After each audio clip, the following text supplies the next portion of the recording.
Hello नमस्कार साथियों, आप सभी का हमारे YouTube channel today current information पर स्वागत है।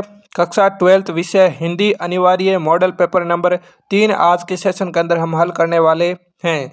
इससे पहले हमने हिंदी अनिवार्य का मॉडल पेपर नंबर पहला और दूसरा हल करवा दिया है। अगर आपने वह अभी तक नहीं देखा है तो ज़रूर देखिएगा। आपकी परीक्षा की दृष्टि से अति महत्वपूर्ण है और मॉडल पेपर रहने वाले हैं। इसके अलावा हिंदी साहित्य, हिंदी अनिवार्य, इतिहास, राजनीतिक विज्ञान, भूगोल, इंग्लिश, इन सभी विषयों के मॉडल पेपर हमारे चैनल पर हल करवाए जाते हैं। वह आपने नहीं देखे हैं तो हमारी प्ले लिस्ट में जाकर आप ज़रूर देखिए। आपको निश्चित रूप से हर एक विषय के 5-5 मॉडल पेपर फ्री में उपलब्ध हो जाएंगे विद PDF। ठीक है साथियों, अशिक्षित को शिक्षा दो, अज्ञानी को ज्ञान, शिक्षा से ही बन सकता है मेरा भारत महान। इसी उद्देश्य से हम आप तक जो क्लास 12th की सब्जेक्ट वाइज मॉडल पेपर डाल रहे हैं, आपको शिक्षित करके मेरे भारत को महान बनाना है। मेरे देश का भविष्य आने वाले समय के अंदर कुछ और हो, उसी के अकॉर्डिंग हम आप काम करने वाले हैं।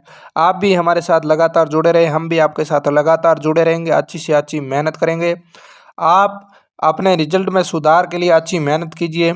हम आपके रिजल्ट के अंदर 4 चांद लगाने के लिए अब बहुत अच्छी मेहनत कर रहे हैं। ठीक है, आपको मॉडल पेपर दे रहे हैं, PDF दे रहे हैं। एग्ज़ाम टाइम में 10-10 मॉडल पेपर फ्री में PDF आपको और देंगे, तो बहुत ही अच्छा काम कर रहे हैं हम आपके लिए। लगातार आप हमारे साथ जुड़े रहे और PDF प्राप्त करने के लिए हमारा टेलीग्राम ग्रुप अभी तक आपने ज्वाइन नहीं किया है तो उसको ज्वाइन जरूर कीजिए। उसका लिंक है और डिस्क्रिप्शन के अंदर डाल दिया है।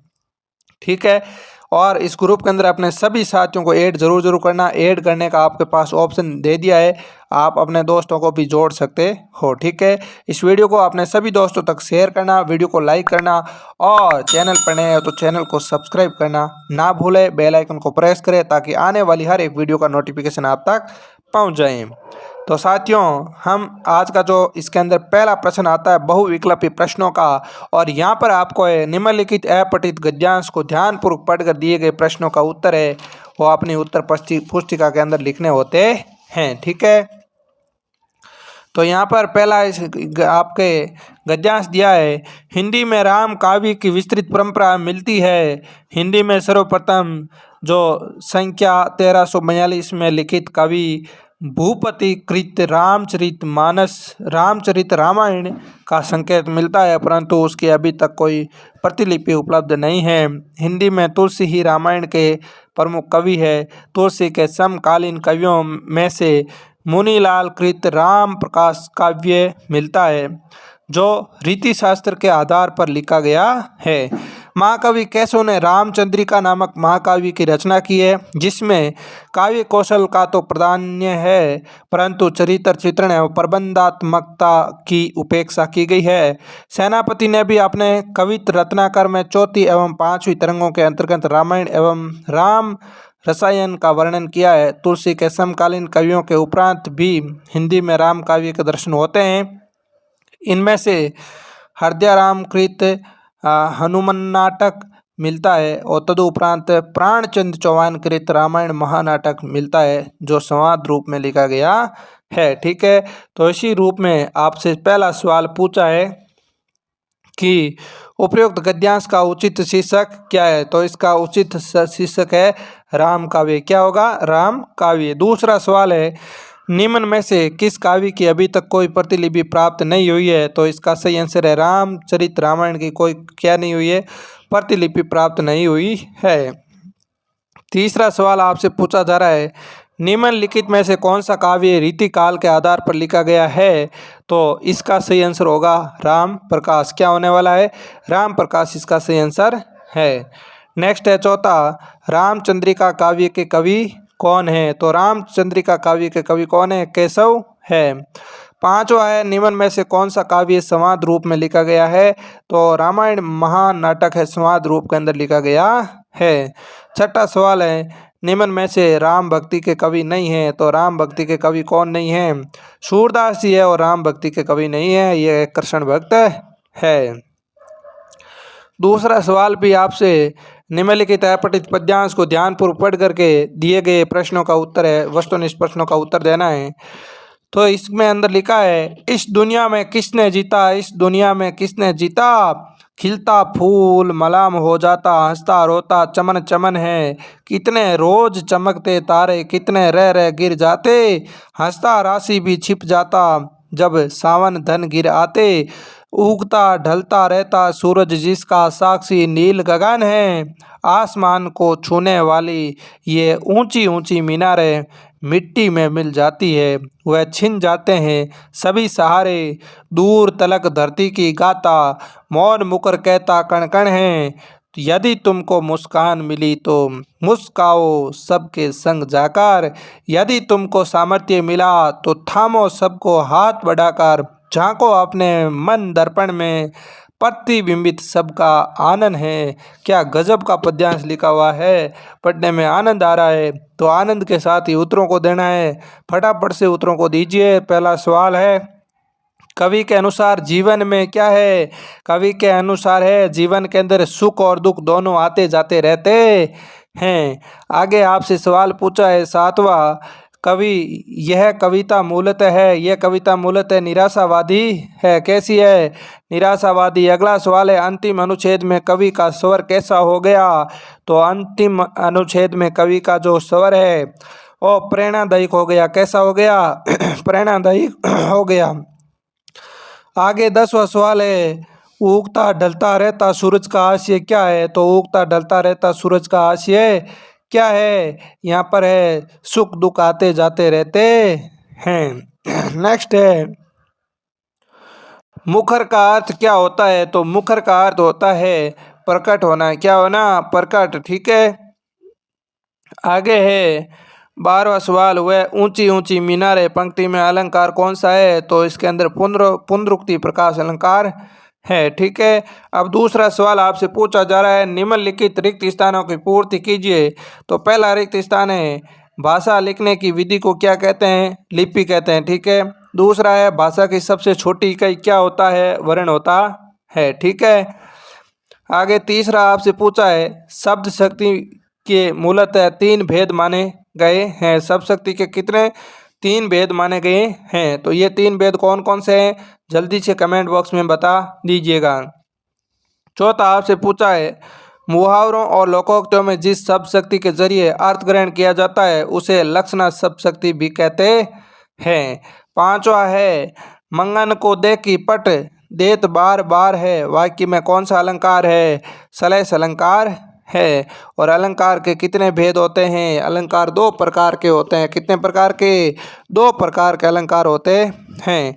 तो आपको बताना है ये 2 प्रकार कौन कौन से हैं, कमेंट बॉक्स में बताना है। और अलंकार जो शब्द शक्ति के 3 भेद होते हैं ये कौन कौन से हैं, दोनों प्रश्नों के उत्तर फटाफट कमेंट बॉक्स में दीजिए, कितना सा आपको याद हो रहा है। तीसरा सवाल आपसे, निम्नलिखित अति लघुत्तरात्मक प्रश्नों का उत्तर है, एक पंक्ति के अंदर देना है। तो यहाँ पर है, क्वांटिटी का अर्थ होता है परिणाम, और कन्वर्टर का अर्थ होता है, क्या होता है, कन्वर्टर जो होता है उसका अर्थ होता है संयोजक। क्या होता है, संयोजक। नेक्स्ट है, आपसे यहाँ पर पूछा है, जो कॉन्वेनर का अर्थ संयोजक हो गया और क्वांटिटी का परिणाम होता है, उसी के साथ निविदा शब्द शक्ति के लिए पारिभाषिक शब्द लिखना है। तो निविदा को अंग्रेजी के अंदर टेंडर कहते हैं। क्या कहते हैं, टेंडर कहते हैं।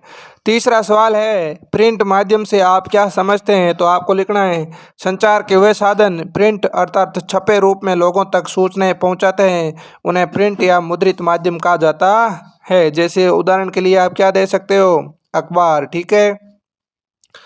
आगे है, मोहनजोदड़ो की सभ्यता में हथियारों का न मिलना क्या सिद्ध करता है। तो आपको लिखना है, मोहनजोदड़ो की सभ्यता में हथियारों का न मिलना सिद्ध करता है कि सिंधु घाटी की सभ्यता समाज अनुशासित थी। ठीक है। पांचवा है, जूझ कहानी से लेखक की किस प्रवृत्ति का उद्घाटन हुआ है। तो जूझ कहानी से लेखक की संघर्षमय प्रवृत्ति का उद्घाटन हुआ है। अगला छठा सवाल है, मास्टर सौंदलगेकर किस विषय में के अध्यापक थे। तो मास्टर सौंदलगेकर है मराठी विषय के अध्यापक थे। किस विषय के अध्यापक थे, मराठी विषय के अध्यापक थे। आगे 7वां सवाल है, नहले पर दहला मारना मुहावरे का अर्थ लिखिए। तो नहले पर दहला मारना मुहावरे का अर्थ होता है करारा जवाब देना। कैसा जवाब देना? करारा जवाब देना। नेक्स्ट है 8वां सवाल, सिल्वर वेडिंग पाठ किस विद्या में रचित है? तो सिल्वर वेडिंग पाठ है कहानी विद्या के अंदर रचित है। किस विद्या के अंदर? कहानी विद्या के अंदर रचित है। आगे आपसे 9वां सवाल पूछा जा रहा है, एन फ्रैंक ने अपनी चिट्ठियों में किसको संबोधित किया है? तो आपको लिखना है, एन फ्रैंक ने अपनी चिट्ठियों में किट्टी नामक उस गुड़िया को संबोधित किया है जो उसे अच्छे दिनों में जन्मदिन पर उपहार में मिली थी। ठीक है। आगे 10वां सवाल है, गजानन माधव मुक्ति बौद्ध का जन्म कब और कहाँ हुआ है? तो आपको लिखना है, गजानन माधव मुक्ति बौद्ध का जन्म 13 नवंबर 1917 ईस्वी के ग्वालियर मध्य प्रदेश के अंदर हुआ था। आगे 11वां सवाल है, लुट्टन ने किसकी प्रेरणा से कुश्ती में विजय प्राप्त की है? तो लुट्टन ने ढोलक की प्रेरणा से कुश्ती के अंदर विजय प्राप्त की है। किसकी वजह से? ढोलक की वजह से। आगे आपसे है, निम्नलिखित लघुतरात्मक प्रश्नों के उत्तर अधिकतम 40 शब्दों के अंदर देना है। तो चौथा सवाल आपसे पूछा जा रहा है, इंटरनेट की उपयोगिता स्पष्ट कीजिए। तो आपको लिखना है, इंटरनेट सूचना समाचार आदान प्रदान की वास्तवघात वाला माध्यम है और उसकी उपयोगिता असीम है। इसके माध्यम से लेख लिख सकते हैं, न्यूज़ वेबसाइट्स के लिए कहानी, copy editor, translator, technical writer आदि क्षेत्रों में कार्य कर सकते हैं। ऑनलाइन सूचना सेवा की दृष्टि से इंटरनेट की विशेष उपयोगिता है। ठीक है। 5वां है, एन कोडिंग से आप क्या समझते हैं? तो आपको लिखना है, संदेश को भेजने के लिए शब्दों, संकेतों या ध्वनि चिन्हों का उपयोग किया जाता है। भाषा भी एक प्रकार का कूट चिन्ह या कोड है, अतः प्राप्तकर्ता को समझाने योग्य कूटों में संदेश बांधना कूटीकरण या एन कोडिंग कहलाता है। 6वां सवाल है, बस्ते का बढ़ता बोझ विषय पर एक आलेख लिखना है। ठीक है। तो आपको लिखना है, बच्चे बचपन से ही किताबों के बोझ के कारण ऊब जाते हैं। बचपन में बच्चों को उनकी रुचि के अनुरूप पढ़ना चाहिए, जिससे पढ़ाई के प्रति बच्चों की रुचि बढ़े, ना कि घटे। आज ज़रूरत है प्रतिभाओं को निखारने की, उनकी आंतरिक क्षमताओं को जगाने की, लेकिन बस्ते का बढ़ता बोझ उन्हें शिक्षा के प्रति असहज बना रहा है। हमें चाहिए कि विद्यालय शिक्षा की प्रक्रिया में परिवर्तन लाकर बच्चों के बढ़ते बोझ को है कम करें और इसके लिए पाठ्यक्रम को सुधारने की ज़रूरत है। ठीक है साथियों। 7वां सवाल आपसे पूछा जा रहा है, बात सीधी थी पर कविता का प्रतिपाद्य स्पष्ट कीजिए। तो आपको लिखना है, इस कविता में कुंवर नारायण के कथ्य और माध्यम के द्वंद्व को उकेरा है तथा भाषा की शेषता की बात कही है।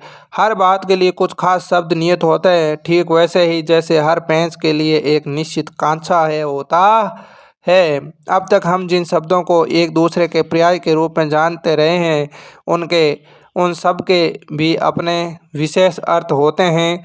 अच्छी बात या अच्छी कविता को बनाना सही बात का सही शब्द से जुड़ना होता है, और जब ऐसा होता है तो किसी दबाव या मेहनत की ज़रूरत नहीं होती है, वह सहूलियत के साथ हो जाता है। ठीक है। नेक्स्ट है, आपसे 8वां सवाल पूछा जा रहा है, स्लेट पर या लाल खड़िया चाक मल दी हो किसी ने, इसका आशी अर्थ क्या होता है? वेरी इंपॉर्टेंट सवाल है, लगा लेना भाई साहब, पूछा जा सकता है। ठीक है। यहाँ पर है, कवि कहता है कि सुबह के समय अंधेरा होने के साथ आकाश स्लेट के समान लगता है। उस समय सूर्य की लालिमा युक्त किरणों से ऐसा लगता है कि जैसा किसी ने काली स्लेट पर लाल खड़िया मिट्टी मल दिया हो। और इसमें कवि आकाश में उभरे लाल लाल धब्बों के बारे में बताना चाहता है। ठीक है। 9वां सवाल है, बाजार में एक जादू है कहने का क्या तात्पर्य है? तो आपको लिखना है, बाजार में एक जादू है कहने का तात्पर्य है, बाजार मनुष्य को आकर्षित करता है। सुंदर वस्तुओं को देखकर मनुष्य उनको खरीदने का मजबूर हो जाता है। बाजार का जादू उन लोगों पर चलता है जिनको अपनी आवश्यकता का पता नहीं होता है तथा जिनकी जेब भरी होती है। बाजार में जाकर जो अच्छा लगा वह खरीद लेते हैं। इस जादू के उतरने पर पता चलता है कि कैसी चीज़ों को बहुतायत आराम नहीं देती, बल्कि उसमें खलल डालती है। तो ये था बाजार में एक जादू है। ठीक है साथियों। आगे 10वां सवाल आपसे पूछा जा रहा है, जो सफिया के भाई ने नमक की पुइयाँ ले जाने से क्यों मना कर दिया था। तो आपको लिखना है सफिया का भाई एक बहुत बड़ा पुलिस अफसर था। वह कानून कायदों में भली भांति परिचित था। वह जानता था कि लाहौरी नमक ले जाना स्वतः गैर कानूनी है। यदि कोई व्यक्ति दूसरे देश में इसे ले जाए तो ये कानून के खिलाफ किया हुआ कार्य बन जाता है और इसलिए उसने अपनी बहन सफिया के नमक की पुड़िया ले जाने से मना कर दिया। वह नहीं चाहता था कि उसकी बहन कस्टम कार्यों की जांच में पकड़ी जाए। ठीक है, तो इस कारण से सफिया के भाई ने है नमक की पुड़िया ले जाने से क्या कर दिया था, मना कर दिया था। अब आपसे 11 से लेकर के सवाल पूछे जाएंगे जो 3 नंबर के होंगे और यहाँ पर शब्द सीमा आपसे क्या दी गई है, 60 से 80 शब्द सीमा दी गई है। अथवा के अंदर प्रश्न पूछे जाएंगे। ठीक है, 11वां सवाल आपसे पूछा जा रहा है कि सबसे तेज बौछारें गई भादो गया के बाद प्रकृति में जो परिवर्तन कवि ने दिखाया है उसका वर्णन अपने शब्दों में कीजिए। ठीक है, तो पहले इसका आंसर देखते हैं फिर अथवा वाला सवाल पढ़ते हैं। तो प्रकृति में परिवर्तन निरंतर होता रहता है। जब तेज बौछारें अर्थात बरसात का मौसम चला गया, भादों के महीने की गर्मी में भी चली गई, इसके बाद अश्विन का महीना शुरू हो जाता है और इस महीने में प्रकृति में अनेक परिवर्तन आते हैं जो निम्न हैं। पहला है सुबह के सूरज की लालिमा बढ़ जाती है। सुबह के सूरज की लाली खरगोश की आंख जैसी दिखती है। दूसरा है शरद ऋतु का आगमन हो जाता है, गर्मी समाप्त हो जाती है, फूलों पर तितलियां मंडराती दिखाई देती है। ठीक है, आसमान नीला और साफ दिखाई देता है, प्रकृति खिली खिली दिखाई देती है। तो ये इसका सही आंसर था। अब दूसरा सवाल आपसे पूछा जा रहा है, क्या आप जानते हैं कि कवि वचन का संदेश आज की जीवन प्रणाली में व्यवहारिक हो सकता है? अपने विचार संक्षेप में लिखना है। तो इसका सही आंसर है कि आत्म परिचय कविता में हरिवंश राय बच्चन ने अपना परिचय विस्तार से दिया है और अपनी जीवन शैली, रुचि, अरुचि, मतभेद और सहमति सभी के बारे में कवि ने विस्तार से बताया है। उनका संदेश है कि मस्ती के साथ साथ प्यार बांटते हुए जीवन बिताओ। कवि का संदेश सुनने में तो बड़ा प्रेरक और आकर्षक लगता है, किंतु आज की परिस्थितियां में भी इसे निभा पाना आसान नहीं होगा। धन, यश और पद के लिए मची आपसी कलह के इस युग में सपनों के संसार के साथ जीना जीवन के साथ एक मजाक ही माना जा सकता है। मेरे विचार से बच्चन के जीवन दर्शन का अपनाना आज अत्यंत कठिन काम है। ठीक है, तो इस प्रकार से आपको लिखना है। 12वां सवाल भी आपके हाथों में आ रहा है। तो यहाँ पर पहला सवाल पूछा है, भक्तिन अपना वास्तविक नाम लोगों से क्यों छुपाती थी? भक्तिन को ये नाम किसने और क्यों दिया होगा? ठीक है, तो इसका सही आंसर है भक्तिन का वास्तविक नाम क्या था? लक्ष्मीन या लक्ष्मी था। तो ये छोटे सवाल के रूप में पूछा जा सकता है, भक्तिन का वास्तविक नाम क्या था? लक्ष्मी था। लक्ष्मी नाम समृद्धि और ऐश्वर्य का प्रतीक माना जाता है, परंतु यह नाम के साथ गुण नहीं मिलता। लक्ष्मी बहुत गरीब और समझदार है। वह जानती है कि समृद्धि का सूचक ये नाम गरीबी महिला को शोभा नहीं देता है और उसके नाम वह भाग्य में विरोधाभास है। वह सिर्फ नाम की लक्ष्मी है। समाज उसके नाम को सुनकर उसका उपहास न उड़ाए, इसलिए वह अपना नाम जो वास्तविक नाम है वो लोगों से छुपाती है। भक्तिन को ये नाम लेखिका ने दिया और उसके गले में कंठी माला व मुंडे हुए सिरे से वह भक्तिन ही लग रही थी और उसमें सेवा भावना और कर्तव्य प्रणीता को देखकर ही लेखिका ने उसका नाम भक्ति ने रखा था। तो जो लक्ष्मी का नाम भक्ति ने किसने रखा था? लेखिका ने रखा था। आगे अथवा के अंदर सवाल पूछा, हाय वह अवधूत आज कहाँ है? लेखक ने अवधूत किसको कहा है और आज उसकी आवश्यकता लेखक को क्यों महसूस हो रही है? तो आपको लिखना है, हाय वह अवधूत आज कहाँ है? द्विवेदी जी ने महात्मा गांधी को अवधूत कह रहे हैं और उनकी याद करा रहे हैं। गांधी जी शीर्ष की तरह अनासक्त थे। शीर्ष भीषण गर्मी, धूप आदि में अप्रभावित रहता है तथा हरा भरा बना रहता है। बसंत में आषाढ़ तक फूलों से भरा रहता है। जब अन्य पुष्प खिलने का साहस नहीं करते, तब शीर्ष का फूल है गुच्छ लटकते रहते हैं। गांधी जी अहिंसा के अग्रदूत थे। उस समय विश्व में सर्वत्र हिंसा तथा अन्याय, अत्याचार और शोषण फैला हुआ था और उस सबसे अविचलित महात्मा गांधी सत्य और अहिंसा के मार्ग पर दृढ़ता से चल रहे थे। आज गांधी जी जीवित नहीं हैं। आज भी भारत तथा अन्य विश्व सभी देशों के उपद्रव मानकर या खून खराबा मार काट खून खराबा लूटपाट का वातावरण है। आतंकवाद विश्व के सभी देशों में फैल चुका है। प्रेम और सद्भाव नष्ट किया जा रहा है। मानवता का खून बहाया जा रहा है। आज विश्व को इस वातावरण से मुक्ति दिलाने का सामर्थ्य केवल एक ही व्यक्ति में है और वह है व्यक्ति महात्मा गांधी है। आते लेखक को गांधी जी की याद आ रही है। उनका मन उनकी अनुपस्थिति को लेकर व्याकुल है। उनमें एक पीड़ एक ठीस उठ रही है। ओ हाय, अहिंसा का वह अग्रदूत आज नहीं है। काश आज गांधी होते तो लोगों से कहते, तुम मनुष्य हो। तुम क्या हो? तुम मनुष्य हो। उसी एक परम पिता की संतान तो तुम में ही कोई भेद नहीं है। फिर क्यों लड़ते हो? क्यों एक दूसरे की जान लेते हो? और जिसे तुम धर्म समझते हो वह धर्म नहीं है। धर्म तो मनुष्यता से प्रेम करना है, मनुष्यता की पूजा करना है। गांधी जी आज भी प्रासंगिक है। वह लेखक को याद आते हैं। ठीक है, तो ये था इसका सही आंसर। आगे रघुवीर शाही का कवि परिचय देना है। ठीक है, और जैनेन्द्र कुमार का लेखक परिचय देना है। ठीक है, तो ये आप लेखक परिचय याद करना है। बाकी इनका मैं अलग से वीडियो लेके आऊँगा।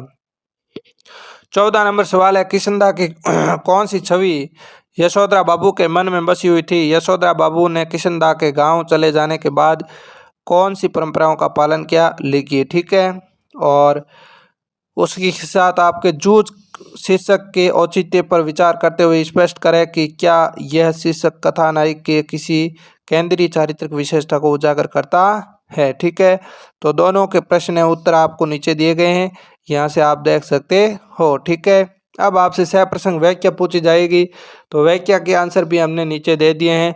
आप सचमुच देख सकते हो, सही ढंग से व्याख्या की है, उसी प्रकार आपको व्याख्या करनी है। संदर्भ लिखना है, फिर प्रसंग, फिर व्याख्या और फिर विशेष। इंपॉर्टेंट व्याख्या है जो हम दे रहे हैं ना, वेरी वेरी इंपॉर्टेंट है, इनको आप पढ़ करके जाना। ठीक है, गद्यांश की व्याख्या दे दी नीचे, ये भी संपूर्ण व्याख्या आपके सामने है गद्यांश की। इसके अलावा आपको अब क्या लिखना है, चोरी करने के लिए क्या यहाँ पर है, सचिव को एक जो भी है इसके अंदर जो प्रश्न दिया गया है वो आप देख लेना। ठीक है, एक अधिसूचना प्रारूप तैयार करना है।